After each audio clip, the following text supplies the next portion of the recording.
क्या होगा पृथ्वी की तापमान अचानक कम होने लगे, तब क्या इंसान सरवाइव कर पाएगा इस तबाह हो जाए पृथ्वी पर। एक सेकंड के लिए भी इंसान अगर घर से बाहर निकले तो साथ ही साथ जम जाए। चलिए देखते हैं तबाह हो जाए इस पृथ्वी को। मूवी का नाम है द डे आफ्टर टुमारो।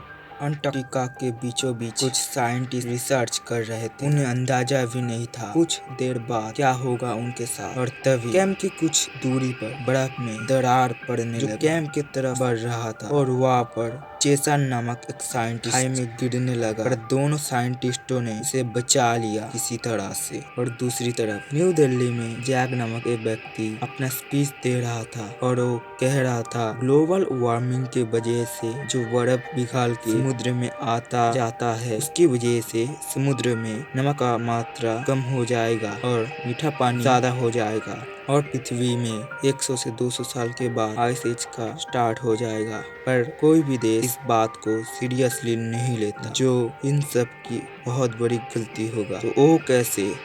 दूसरी तरफ स्कॉटलैंड मौसम विभाग के एक कंप्यूटर में एक जगह का तापमान अचानक से कम होने लगा, पर वहाँ पर समुद्र होने पर सब लोग सोच रहे थे कि मामूली सा तूफान आया है। दूसरा देश टोक्यो में बड़े बड़े बर्फ गिर रहे थे, जिसकी वजह से बहुत सारे लोग मर गए। दूसरी तरफ जैक अपनी वाइफ के साथ बात कर रहा था कि उसके बेटे ने एग्जाम में फेल कैसे किया, क्योंकि सैम बहुत अच्छा स्टूडेंट है। और उसके वाइफ ने बताया सुबह वो न्यूयॉर्क के जाने वाला है क्विज कंपटीशन के लिए। जैक क्या एयरपोर्ट छोड़ने जाएगा? सैम को ये बोलकर कॉल काट देता है।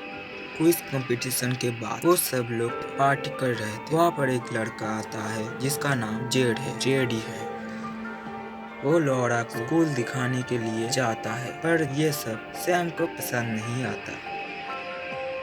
लौरा को पसंद करने लगी, इसीलिए वो क्विज कंपटीशन में आया था। दूसरी तरफ जैक को रात में प्रोफेसर एब्सेंट का कॉल आता है, जिसने वो कह रहे थे न्यू दिल्ली में जैक ने जो कुछ कहा था सब अभी होना शुरू भी हो गया। मतलब सीधी बातों में बोले तो पृथ्वी खत्म होने वाला है, बर्फ गिरना शुरू भी हो चुका है, जैसे कि टोक्यो। न्यूज चैनल में दिखाया जा रहा है पृथ्वी बर्फ और तूफान की चपेट में आ रहा है।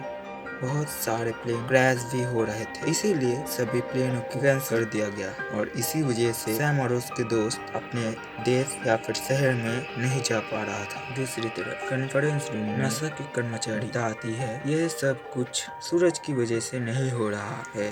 तब जैक ने बताया ग्लोबल वार्मिंग की वजह से जो बर्फ पिघल के समुद्र में मिल जाता है, समुद्र के खारा पानी मीठे पानी में बदल जाता है। इसी बदलाव की वजह से ये सब कुछ हो रहा है। पर पहली बार जैसा इस बार भी कोई उसके बात पर विश्वास नहीं करता। प्लेन कैंसिल होने की वजह से सैम और उसके दोस्त जेडी के घर चले गए।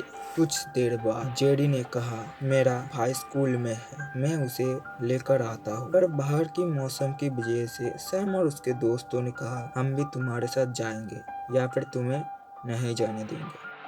सीन काट होने के बाद दिखाया गया न्यूयॉर्क में सुनामी आ रहा है जो पूरे न्यूयॉर्क को निकालने वाला है, जिससे बेखबर सैम और उसके दोस्त स्कूल की तरफ निकल पड़े। लौरा किसी की पर्स लाने के लिए टैक्सी के तरफ जा रहा था, क्योंकि बैग में पासपोर्ट और कुछ जरूरी डॉक्यूमेंट थे जो उस महिला का था। पर वो नहीं जानता था कि सुनामी उसी की तरफ आ रहा है। पर सैम ने सब कुछ देख लिया था, इसीलिए सैम जल्दी से लौरा को बचाने के लिए जल्दी से लौरा को लाइब्रेरी में लेकर चला गया, जहाँ पर सब लोग था।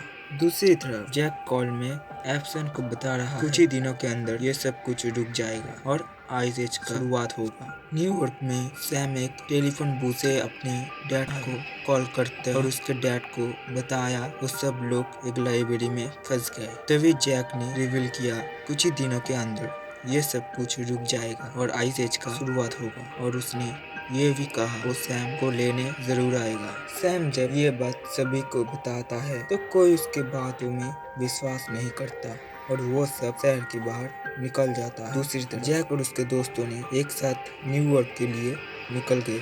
जैक और उसके दोस्तों को दिखाया गया जो बर्फ में चल रहे थे, जहाँ पर उनका एक साथी नीचे गिर गया और वो वहीं पर मारा गया, क्योंकि वो जिसे जमीन समझ के चल रहे थे वो असल में शॉपिंग मॉल है। दूसरी तरफ दिखाया गया उपराष्ट्रपति को, जहाँ पर एक महिला कह रही थी राष्ट्रपति तूफान की चपेट में आने की वजह से वो वहीं पर मर गई, इसीलिए उसे अब राष्ट्रपति बनाया दिया गया।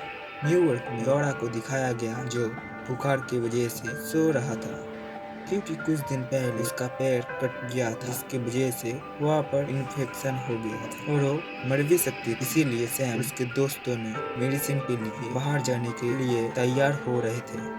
लॉरा मर भी सकती थी। वो सब लोग मेडिसिन के लिए एक जहाज में गए और वहाँ पर उन्हें मेडिसिन भी मिल गई, पर तभी उनके गंध को आके कुछ भेड़िया आ गए। उन भेड़ियों को चकमा देकर वो सब लोग लाइब्रेरी में आने लगे। तभी उन लोगों ने देखा बर्फ सब कुछ जमा के उनकी तरफ आ रहा था और वो सब लोग तेज मौके में लाइब्रेरी में घुस गए और वहाँ पर आग जलानी शुरू कर दी, नहीं तो वो सब लोग भी मारे जाते। उसे लगने लगा था कि उसके बेटे वे जिंदा नहीं रहा, क्योंकि वो जहाँ पर खड़े उसी लाइब्रेरी के नीचे वो दोनों खड़े थे। इसीलिए जैक को ये लगा था, पर उसकी गलतफहमी कुछ ही देरी में दूर होने वाली थी। वो दोनों जब लाइब्रेरी के अंदर गए तो कमरे में लाइट आने से वो जब कमरे को चेक करने के लिए अंदर गया तो सैम और उसके दोस्तों को भी देख लिया और उन लोगों को वहाँ से बाहर जाके मदद ढूंढना था। उन्हें ये भी पता नहीं था उन लोगों को कोई बचाने भी आएगा या फिर नहीं, पर उनकी खुशकिस्मती आर्मी के हेलीकॉप्टर उन्हें ढूंढते हुए आए, जो उन्हें रेस्क्यू करके ले गए। सभी बिल्डिंगों की छत में उन लोगों को में ले जाया गया था, नहीं आई और कुछ तूफान भी नहीं आई। इसीलिए और इसी हैप्पी एंडिंग के साथ ये मूवी का दी एंड हो जाता है। और इसी टाइप के वीडियो के लिए चैनल को सब्सक्राइब और वीडियो को लाइक करें और कमेंट में दिया लिख कर जाना।